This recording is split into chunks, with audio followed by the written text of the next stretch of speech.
नात खानी में सुन्नी और अल्लाह का नात खानी हमारी रगों में रची बसी हुई है। हमारे यहाँ शादी की तकरीबात में जी नात खानी रखी है, 1.5 घंटे की नात खानी, आलिम दीन बैठा होगा, उसका 15 मिनट बयान नहीं करवाएंगे। या अगर आलिम दीन बयान करने लगेगा 2 घंटे नात खान यहाँ पर रिमझिम की तकरार करेगा ना, रिमझिम gym gym gym gym gym gym gym gym रिमझिम रिमझिम जिम जिम जिम, नारे तकबीर नारे रिसालत। अरे भाई इस रिमझिम में कौन सी नात खानी पोशीदा, जरा ये बताओ, और पैसे लुटा रहे हैं। आलिम दीन बयान करने खड़ा होगा, कहेंगे हुजूर 15 मिनट हैं आपके पास। क्या आपको ये चेंज नजर नहीं आता? जो रीढ़ की हड्डी थी इल्म दीन, जिसके लिए मेरे आका सल्लल्लाहु अलैहि वसल्लम दुनिया में तशरीफ लाए, कमोबेश 1,24,000 अंबिया अलैहिस्सलाम जहालत के खात्मे के लिए तशरीफ लाए, उस वारिस नबी को आप कहते हैं कि 15 मिनट, और जिस नात खान की फजीलत पर कुरान और हदीस में कोई दलील मौजूद नहीं है, आप उसे 1.5 घंटे देते हैं। नात खान को आप 1 लाख का लिफाफा देते हैं, आलिम दीन को 10,000 का लिफाफा देते हैं। शर्म नहीं आती हमें? वारिस नबी का ये हाल हमने कर रखा है। उस पर जब हम जैसा कोई आदमी हक बयान करता है तो कहते हैं पता नहीं अपने रहे कि नहीं रहे। शायद मुफ्ती साहब पटड़ी से उतर गए। जितने तुम लोग पटड़ियों पे चढ़े हुए हो ना, मेरे सामने आकर बैठो, गुफ्तगू करो, देखते हैं कौन पटड़ी पे चढ़ा हुआ है। जितने टन सुन्नी बने हुए हैं ना, मैं चैलेंज करता हूं, उलमा की बात नहीं कर रहा हूं, अवाम की बात कर रहा हूं। हम एक टन सुन्नी, आओ मेरे सामने बैठो, मैं ज़रूरियात अहले सुन्नत के बारे में चंद क्वेश्चन तुमसे करता हूं, जवाब दे दो, मैं तुम्हारा हाथ चूमूंगा। मजाक बना रखा है आप लोगों ने। उलमा की जो तौहीन तज़ीक मैं देखता हूं, वो अल्लाह मान अल हफीज, कुर्सियों में बैठा हुआ एक नात खान, आलिम नीचे बैठे हुए स्टेज के ऊपर, आपको इसमें कोई बेइज्जती नजर नहीं आती? इसमें कोई तौहीन तहकीर का पहलू नजर नहीं आता? करें मेरे साथ डिबेट, मुनाजरा करें, इसमें तौहीन का पहलू है उलमा के लिए।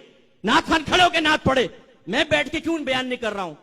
उलमा तशरीफ फरमाए, खड़े होकर मैं बयान करता हूं। मेरी हमेशा आदत है, मैं कोशिश करता हूं मैं ना बैठूं। अगर आलिम दीन बैठे हुए हैं, मैं कुर्सी पे बैठूं, नीचे सैयद सादात बैठे हुए हैं, ये अच्छा लगेगा बताइए?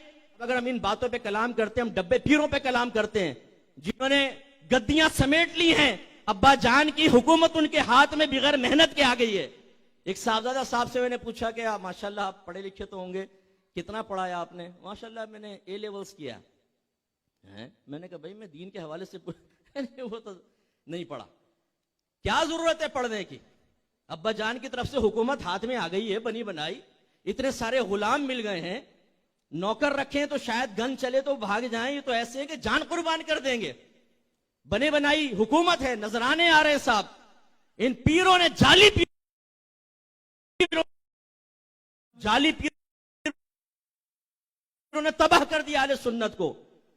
इन नात खानियों ने जिस तर्ज पर हम नात खानी कर रहे हैं, इसने तबाह कर दिया है हमारे अहले सुन्नत को।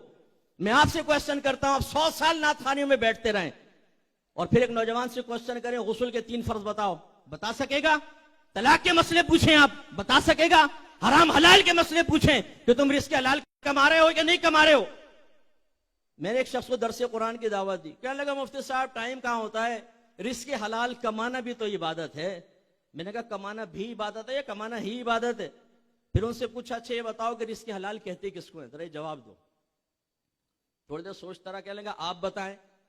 मैंने कहा माशाल्लाह कमा आप रहे, बताऊं मैं? सुभान अल्लाह, ये हालत है हमारी। ये जितने नात खानियों में ज्यादा बैठने वाले मौजूद हैं, जिनको नात खान एक लम्हे में 7वें आसमान पे पहुंचा देता है। मैं आऊंगा मैदान माशर में, सरकार निगाह फरमाएंगे, मैं आगे बढ़ूंगा, सीने से मुझे लगाएंगे, मैं इशारा करूंगा, ये सारे सुन्नी मेरे साथ जाएंगे, या रसूलुल्लाह कहते हुए जन्नत में दाखिल हो जाएंगे। आपने कहा यार इतना शॉर्टकट, ये दारुल खामखा कायम किया, 8 साल में आलिम बने, टीचर्स की डांट बर्दाश्त करें, घर वालों की जुदाइयां बर्दाश्त करें, गर्दाने याद करें, सुर सरफे सगीर कबीर याद करें, मंतिक पढ़ें, फलसफा पढ़ें, उसूल फिक पढ़ें, फिक पढ़ें, हदीस पढ़ें, उसूल हदीस पढ़ें, तफसीर पढ़ें, उसूल तफसीर पढ़ें। ये तो बिल्कुल पागल लोग हैं। हम होंगे मैदान माशर में पहुंचेंगे, मुफ्ती साहब को कहेंगे मुफ्ती साहब साइड में आए, पहले फकीर अंदर जाएगा, क्योंकि नात खानी अटेंड की हुई हैं, नात खानों ने यकीन दिलाया हुआ है कि सीधे जन्नत में जाओगे। तुम आशिक रसूल हो और जन्नत किसकी है? सरकार की। तो क्या आशिक जन्नत में नहीं जाएगा? आप सवाल क्यों नहीं करते कि बताओ आशिक कहते किसको हैं, उसकी निशानियां क्या हैं? आप अगर सफेद कोट पहनकर खड़े हो जाएं तो डॉक्टर बन जाएंगे, काला कोट पहन के खड़े हो जाएं वकील बन जाएंगे? बोलिए। लेकिन हमारी शान ये है, ना इश्क की तारीफ आती है, ना आशिक रसूल की तारीफ आती है, ना इश्क की निशानियां और अलामात हमें मौजूद है। लेकिन मान लो कि मैदान माशर में आएंगे तो फरिश्ते कहेंगे हुजूर आप कहां थे, जन्नत तो आपका इंतजार कर रही है।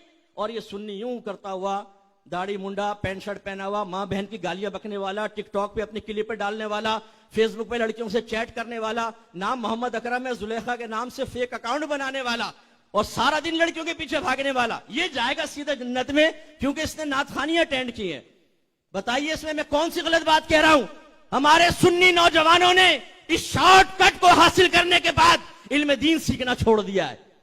बल्कि मैं तो नाथखानों को भी कहता हूं, इनको बिठाओ मेरे सामने एक दफा, मैं आपके सामने इम्तिहान लेता हूं, ये बुनियादी मसाइल बता दें तो मेरा नाम बदल दीजिएगा। चंद एक होंगे जो बता सकेंगे, वरना नहीं। इन्होंने पैसा कमाना शुरू कर दिया है, नबी के नाम को बेच बेच के अपने बंगले बनाए, अपनी कारें बनाई हैं, और देने वाले आप हैं। मस्जिद के इमाम की तनख्वाह कितनी है जी? 25,000। नाथ खान एक नाथ खानी के अंदर 1.25 लाख कमाता है, और फिर कान में कहता है हुजूर इजाजत हो तो दूसरी जगह चले जाऊं। कभी बैठ के बयान नहीं सुनेंगे किसी आलिम का। तीन भाई, बड़ी इतनी बड़ी ड्यूटी सरकार ने दी हुई ड्यूटी, शर्म नहीं आती तुम्हें झूठ बोलते हुए? तुम्हें सरकार ने ड्यूटी दी, साबित करो। हमें दी है ड्यूटी, हमें वारिस नबी। बुखारी की रिवायत मौजूद है, उलमा वरसतुल अंबिया, मेरे नबी ने फरमाया नबी के वारिस उलमा है, नाथखान नहीं है। तुम कहते हो सरकार ने मुझे ड्यूटी पे लगाया है, झूठ बोलते हो। लाओ दलील दो कि तुम्हें सरकार ने ड्यूटी पे लगाया है, कहां लगाया बताओ, दलील दो। एक शख्स खड़ा हो जाइए, बच्चा, भाई मुझे सरकार ने ड्यूटी पे लगाया कि तुम्हारी अब बैठ जा बेटा, मैं तो वैसे ही बोल रहा हूं। ये भी कहां पे टांगती है। अगर ये बच्चा खड़ा होकर दावा करे, माज़अल्लाह करेगा नहीं, वैसी बात कर रहा हूं, मुझे सरकार ने ड्यूटी दी है कि तुम्हारी जेब से 500 रुपए निकलवाऊं, एक सवाल तो करेंगे ना भाई, कहां से ड्यूटी दे दी तुझे? यानी 500 रुपए निकलने की बारी आए तो हमारा जहन काम करना शुरू कर दे। और एक शख्स झूठ बोल रहा, नबी करीम पर मुझे ड्यूटी दी है। किस चीज की ड्यूटी दी है? यहां नात पढ़ो, पैसा लो, गिनो, दूसरी जगह जाओ, तीसरी जगह जाओ, चौथी जगह जाओ, नमाजें पढ़ो ना पढ़ो, लड़कियों से दोस्ती करो, चरसे तुम पियो। हर नाथ खान ऐसा नहीं है, लेकिन बहुत इनके अंदर जो बिगाड़े वो मैं जानता हूं अच्छी तरीके से। और कहते हैं मुझे सरकार ने ड्यूटी दी है। मैं कसम खा सकता हूं कि उलमा को ड्यूटी दी है, इन बच्चों को ड्यूटी दी है मेरे आका ने। तुम्हें कहां से ड्यूटी दी है? मुरीदुद्दीन चिश्ती अजमेरी को सरकार ने ड्यूटी दी, शेख अब्दुल हक मुहद्दिस देहलवी रहमतुल्लाह अलैह को सरकार ने ड्यूटी दी। किस चीज की? नाते पढ़ो, इल्म दीन आम करो, हदीस का इल्म आम करो। शेख अब्दुल हक मुहद्दिस देहलवी मदीने से यहां पर आए हैं, मुरीदुद्दीन चिश्ती अजमेरी ने मदीना छोड़ा तबलीग दीन के लिए, नबी करीम के नाम के ऊपर, सरकार के हुक्म के ऊपर। कैसे कहते हैं आपके सरकार ने हमें ड्यूटी दी है?